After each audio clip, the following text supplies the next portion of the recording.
Okay, second part of 8.1, we're still talking about polynomials and kind of the basics of them. Okay, yesterday we talked about how to name them based on their degree and based on how many terms that they have. Okay, today we're going to move on, starting with how to write a polynomial in standard form. So, some vocab, they talk about a leading coefficient. That's the number in front of the highest degree. That's the number attached to the variable with the highest degree. Okay, and we talked about the greatest degree yesterday is the highest exponent. Okay, something else to note about the standard form is it's written in greatest to least. What I mean by that is it starts with the greatest degree and then it decreases by the next, and then it decreases to go to the next highest degree every time. And it's always going to end with the constant. Constant is always going to be last. So you're always going to start with the highest degree and its leading coefficient and end with the constant. So let's practice writing them in standard form. Okay, so first, what's going to be the first one? Sorry, what's going to be the first term that goes first on number 1? Which one has the highest degree? 4x. Yep, 4x to the 5th. And then what's next? What's the next highest? 3x. 3x to the 2nd. And then our last one is minus 7x. So again, I wrote that from highest to least based off of their degree.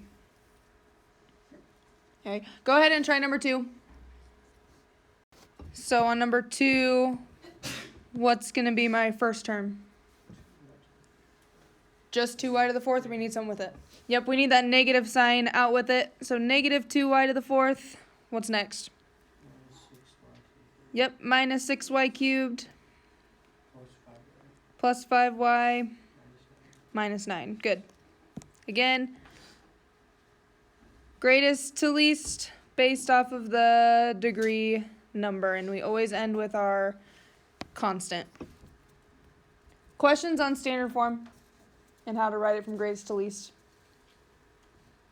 Okay. We're going to deal with adding polynomials. So go ahead and write this down. Adding polynomials means that we're taking 2 polynomials or more and turning them into 1. So in a sense, we are combining like terms that you've done before. Okay, but we're just dealing with powers and more like terms than just x and a constant.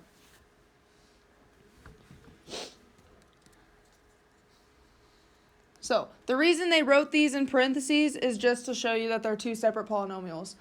But with addition, do we really need the parentheses?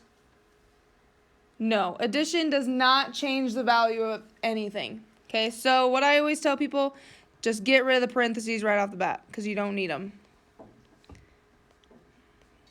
So I just rewrote without needing the parentheses.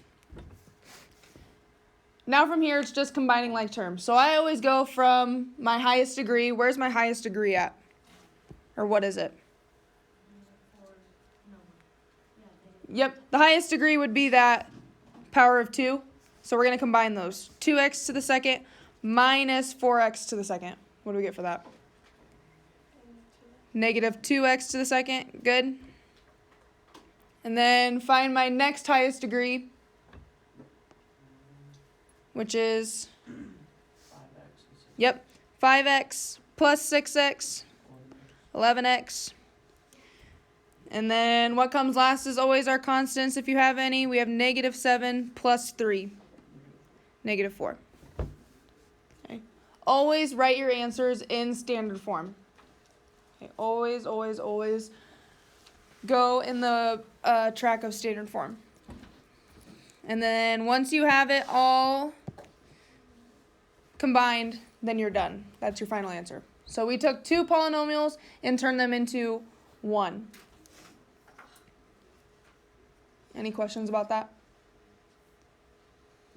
Okay, go ahead and try this example on your own.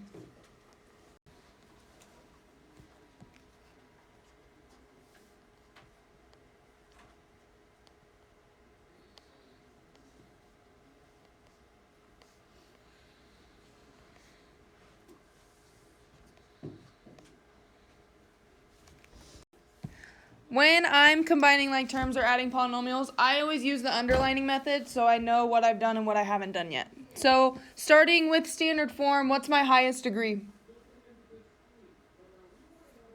3. So I'm going to find all the terms that have degree 3, which means exponent 3. And then I'm going to combine them. Y cubed plus 2y cubed. 3y cubed. And then what's my next highest degree? 2. Does it have a like term? No, so you're just going to keep it. Plus 4y squared. Next highest. 1. Yep, we have 3y minus 4y. Negative 1y or just negative y. And then what do we have to end it? Negative 5 plus 8. 3. Yep.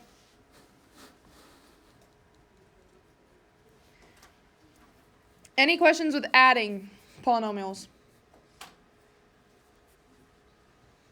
Okay, last part of today we're going to do subtracting polynomials.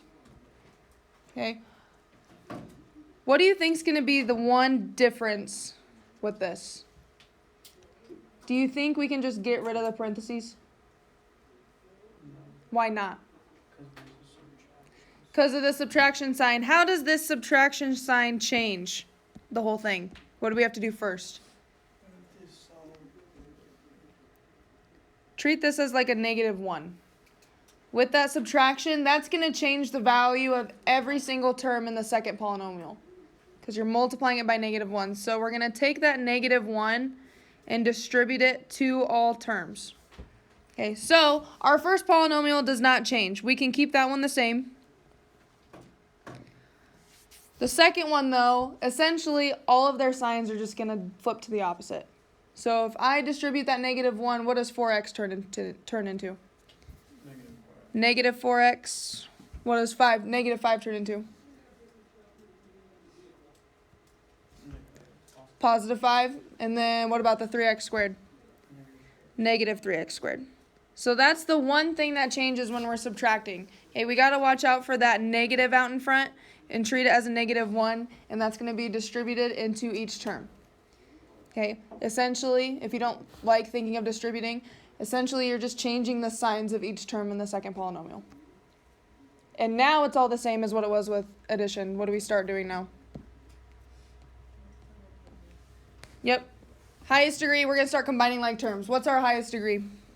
2. So we have 2x squared minus 3x. Yep, negative x squared.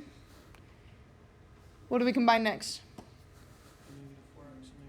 Yep, negative 2x minus 4x,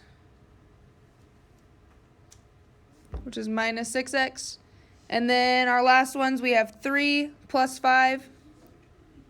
Yep, plus 8.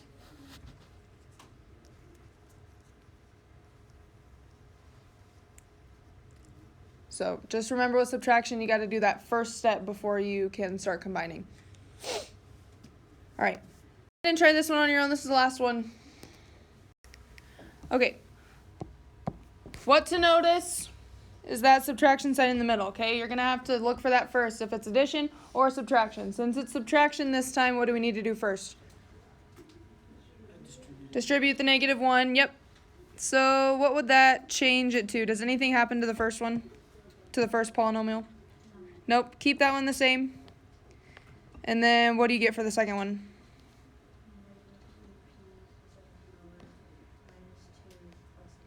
Yes. All the signs of those just switch to their opposite. And now we look for what?